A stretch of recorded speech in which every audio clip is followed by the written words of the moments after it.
Hey everybody, we are Biocomparison. and we have a great show for you today. It's going to be about a lot of things that you can do to improve your health in 2023. So let's go ahead and talk about some of these ideas, starting with what you're doing to help out your circulation. So one of the main things you can do to help out your circulation is movement. There's a lot of different forms of movement. My doctor recommends things such as swimming. You can do walking, running. You can do things such as getting a massage, chiropractic adjustment. You can do things such as hiking. You could do certain forms of martial arts, whether it's Tai Chi, Jiu-Jitsu, kickboxing, karate. There's a lot of different methods that you can use to get movement.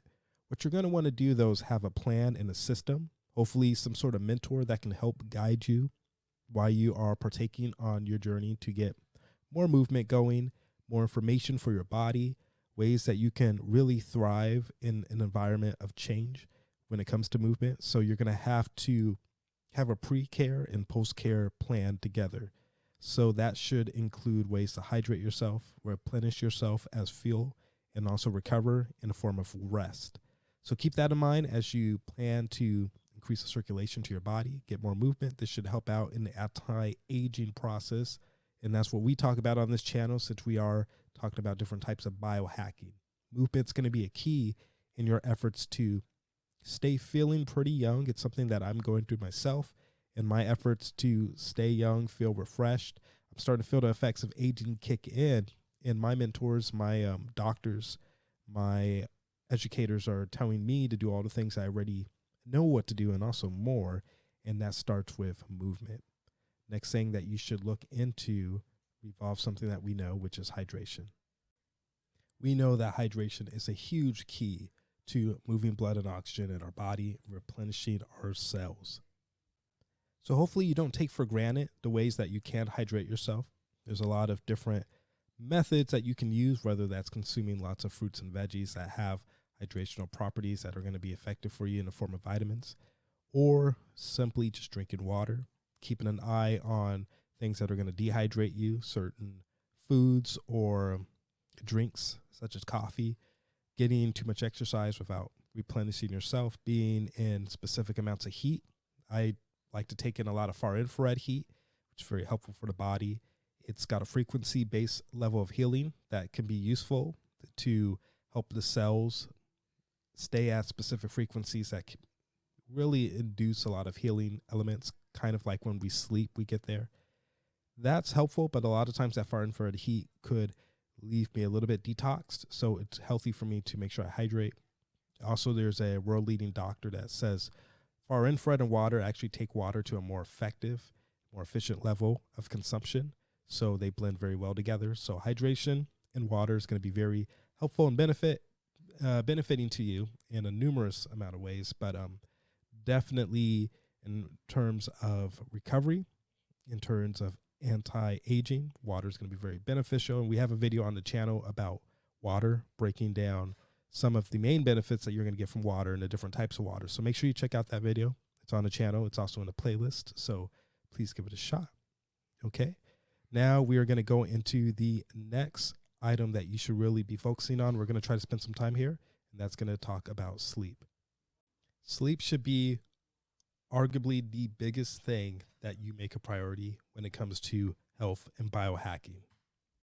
There's a doctor you're going to find on YouTube, Andrew Huberman. He is a neuroscientist at Stanford Behavioral School of Medicine, and he talks about sleep extensively and discusses how sleep is a foundation to not just anti-aging, but recovery and whole. In fact, he goes as far as to say that sleep should be the biggest priority in terms of overall health. If you are doing something that is disruptive to your sleep, you may want to consider getting sleep to be one of those main priorities. Obviously, you're going to need water. You're going to need movement, exercise, but sleep is going to be a very solid foundation for recovery. Without sleep, we're in trouble, just like without food or water, fuel, we're in trouble. Without movement, we are lacking circulation. So you want to make sure that you're getting sleep. There's different ways of getting sleep. A lot of people think sleep is just going to sleep, and it is, but there's more to it. There's different types of sleep. There's deep sleep, and that's going to be quality sleep that you're going to want to get in. If you can, try to get with a professional that can help you out. I have a device called the Muse S, and that helps me to utilize some of the meditation practices with it to achieve REM, deeper sleep, and also track when my body goes into deep sleep and when it doesn't. Because, again, we want to be able to recover. We want to be able to safely continue to thrive and grow, especially when we are pairing exercise, water, and sleep together. So we got one more for you, and this next one is going to talk about breathing. Now, breathing is essential, and it's something that we do every day, every minute. We really can't live without it. But the question is, are you breathing correctly? Are you taking deep breaths? Are you breathing in through the nose? Are you doing types of breathing that's beneficial for your body? Now, what I'm going to recommend is to take a look into yoga, get with yoga practitioners, and try to find out ways that they breathe. There's actually a form of yoga called Swara Yoga, which focuses on all types of breath through the nose. In yoga, they have a term for it, pranayama, and that means breath in Sanskrit. The idea of breathing is that the breath can actually correspond with the cells and reach areas of the body that are having a hard time with circulation, that may have blockages. We talk about this a little bit when we discuss the idea of qi. This has been added into different forms of martial arts and different types of cultures of moving the qi, moving the breath into hard to reach regions. One of the reasons why I like yoga is because you can be in these pretzel positions and breathe and get oxygen flooded to those areas and fresh blood, which not only replenishes those cells with fresh blood and oxygen, but also helps milk out the waste that is stuck there. It's a big game of circulation with our bodies in a lot of ways. And we can help ourselves rather instantly just by doing breath work alone. You combine that with things such as postures and poses, then you have a really good recipe for feeling better, feeling the effects of that fresh blood and oxygen corresponding with our cells, and an ability to really biohack into the anti-aging and recovery process. So hopefully that has been helpful information for you.